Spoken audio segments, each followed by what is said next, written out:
Alright, hey guys, it is TsubakiSwagg, and I'm coming to you with my review of Nobunagun episode 10, Dogu. Okay, this episode, we finally get to learn more about Aya, whom is the director over Dogu.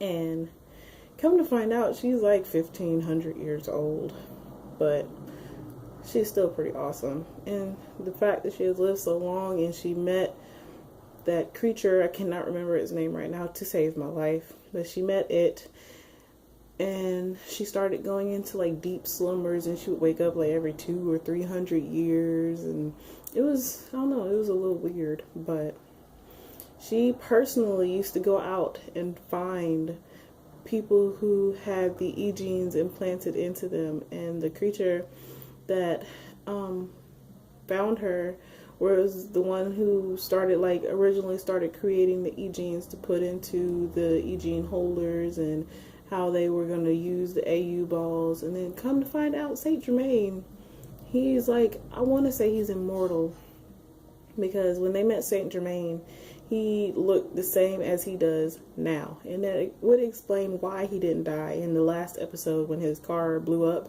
from running into the evolutionary invasion object.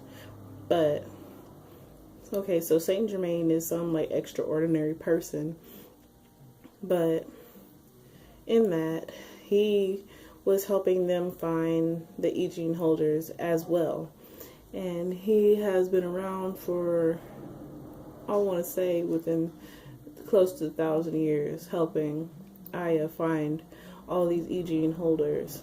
So that is kind of how like Dogu got started, because Aya's country got burned down and attacked, and she was like the only person left alive out of her whole village, and there's just a lot of stuff going on. I feel for her, and that explains the necklace that she wears around her neck with the little thread, like look like Sharingan symbols on it. But in that, they also show in this episode, they show Shio finally step up her game and pretty much make Vidocq feel like a butthole. And he was mad because he didn't think of some of the ideas that she thought of, and she pretty much launched her own plan, and she's going to by herself take down that big squid evolutionary invasion object, like tank type animal.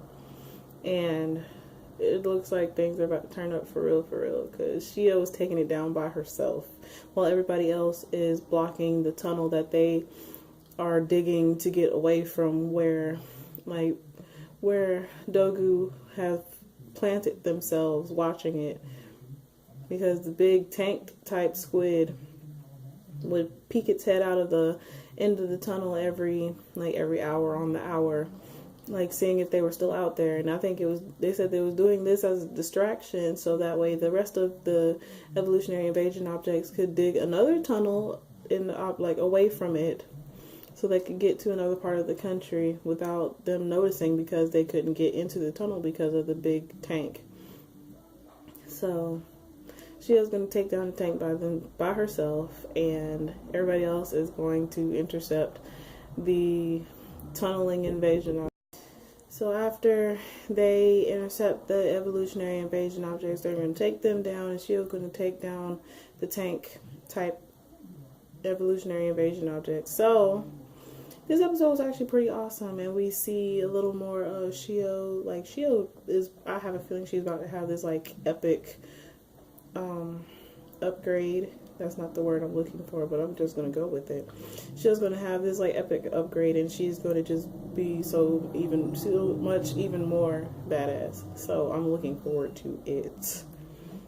But as always, I would love to hear what y'all think is going to happen in the next episode, because things are about to get good, as always. But as always, please remember to comment, rate, and subscribe. And this is TsubakiSwagg saying adios.